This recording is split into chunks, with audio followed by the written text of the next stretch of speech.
Eu acho que assim, esse é o cenário, é olhar para o teu maior patrimônio. Quem é o maior patrimônio? Interno. É o teu funcionário e é esse sim que vai colocar a grana no teu bolso, vamos falar assim bem abertamente, e olhar para o cliente.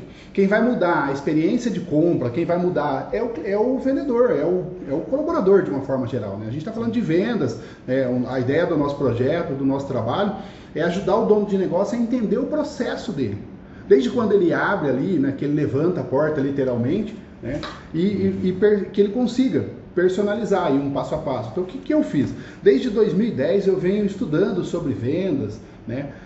Assim, a única nesse planejamento todo que eu não contava, e aliás nós não contávamos, era com a pandemia. Que fez os donos de negócios e as empresas se reinventarem. Precisarem se reinventar e continuar desenvolvendo um processo. Né? E aí eu considero assim que o meu projeto não está mais evoluído ainda por conta disso. Eu preparei todo um cenário, né? Assim, para eu fazer palestra, para eu fazer treinamento presencial, e depois veio a pandemia, a gente, né, meio que levou uma rasteira. Uma mudança brusca, uma mudança que, por exemplo, a gente não... Né, hoje você liga o teu smartphone e você faz reunião através do smartphone. Existem aplicativos, todos nós sabemos disso, mas assim, que são funcionais em termos de você ter a mesma... Você ganha muito mais tempo, como quando você falou que trabalhar em home office, o funcionário estressa menos. Né? Eu vejo as pessoas falar de mobilidade urbana. Cara, você tem que ter mobilidade humana. E foi o que aconteceu. A pandemia trouxe isso. Mobilidade humana. Antes da pandemia, a gente fazia tudo no mesmo horário. 7 horas da manhã você vai trabalhar, levar o filho para a escola e uma série de outras coisas. 11 horas você vai no banco lotado. Agora não, claro, também está fechado algumas coisas, né? Mas você vê que já mudou tudo, porque as pessoas estão trabalhando de casa, então de certa forma assim dá uma oxigenada. Isso traz uma economia, né? Um grande benefício também do home office é de você estar presente ali mais próximo da família, sim. De poder almoçar com o filho, sabe? Então isso traz uma qualidade de vida maior, sim. Melhor para você.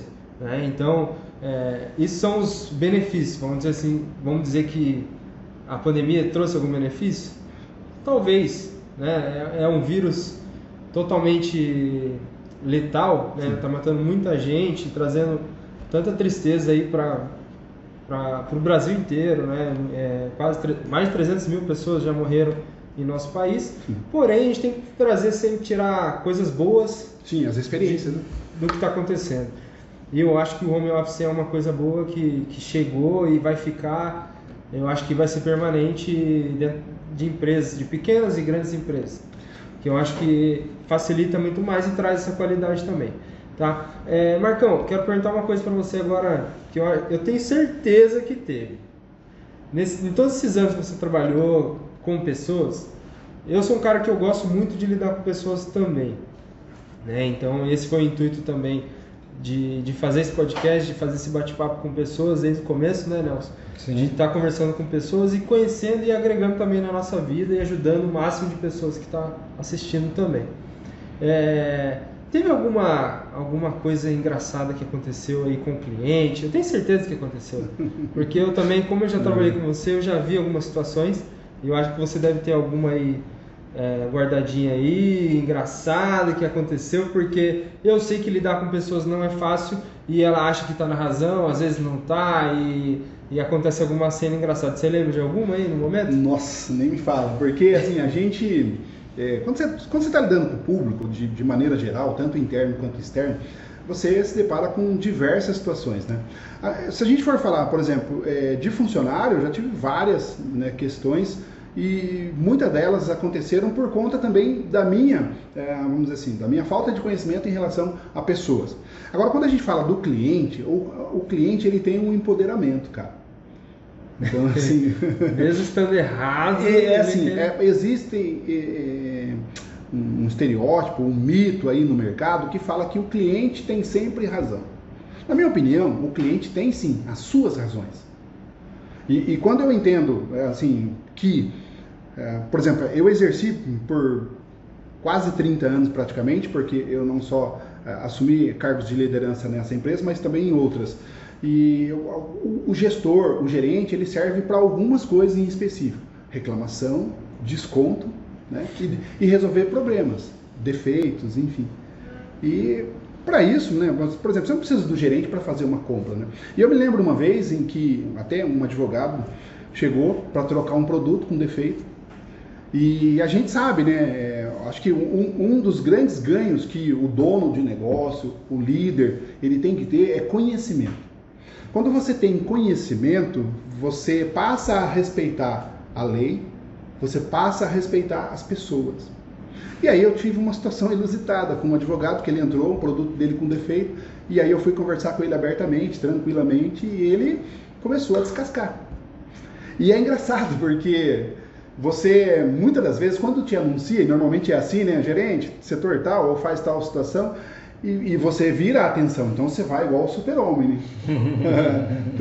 todo grandão, bonitão, e de repente quando a situação passou por uma situação de conflito, e aí essa pessoa ela se exaltou, espero até que não esteja nos ouvindo nesse momento, ela se exaltou e nessa a loja inteira parou.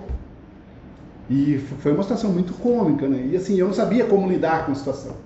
E aí, por isso que eu falo da importância de você ter conhecimento, né? Quando você tem conhecimento, você fala, opa, eu tenho as minhas razões, né? Assim como o cliente tem as dele. Né? O cara queria que eu trocasse na hora, eu não poderia trocar. E a lei protege, né, ambas as partes. Né? A questão de pegar um produto para analisar, encaminhar para a fábrica, e daí tem 30 dias de resposta, e era essa a insatisfação dele. Né? Eu não tinha autonomia naquele... Eu poderia até ter peito de trocar para ele, mas eu não tinha, porque a gente também é engessado em relação a alguns processos. Às vezes você segue o processo estipulado por todo... E aí foi cômico, porque ele começou a discutir, falar alto e tal, daí ele falou, é porque eu sou advogado. Aí quando ele falou, daí eu acho que veio um senso de coragem em mim, eu falei para ele, cara, se você é advogado, não tem nem por que você está discutindo comigo, eu sou só um gerente de loja, eu não sou advogado. Mas eu conheço um pouco de lei, talvez você não conheça. Nossa... Aí foi assim, uma situação que, depois que eu falei, daí já saiu o advogado e veio o cara, né? Porque daí já não é mais.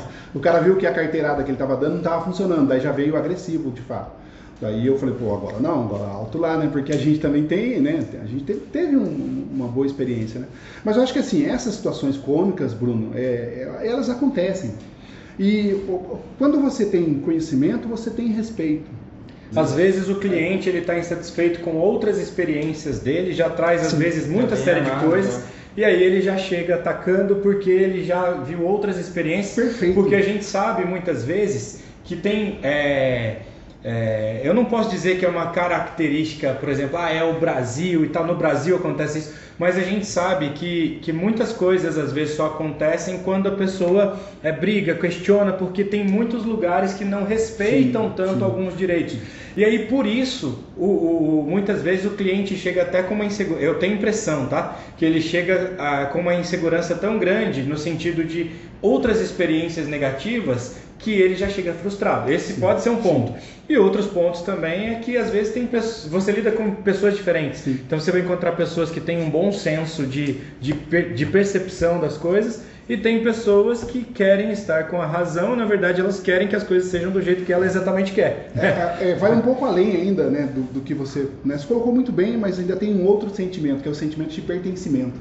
Uhum. Então as pessoas, assim, eu compro aqui, a minha mãe comprava, meu pai comprava, então eu sou meio que dono. Então quem é você para impedir uma troca, ou quem é você para me dizer não em relação a algumas questões, sendo que antes de você trabalhar aqui eu já comprava. Então existe muito essa cultura e não está errado, é uma cultura que tem que estar certa. Assim, o cliente ele tem que pensar, e que bom que esse estabelecimento tenha esse tipo de cliente, né? Uhum. Não o que briga, mas o que se sente dono, o que está ali todo mês contribuindo. Eu costumo brincar, assim, né? Grandes redes de loja, e nós também consumimos isso, é igual conta de água e luz. Todo mês você tem ali uma parcelinha que você vai depositando, comum, né? Como se fosse uma Netflix, né?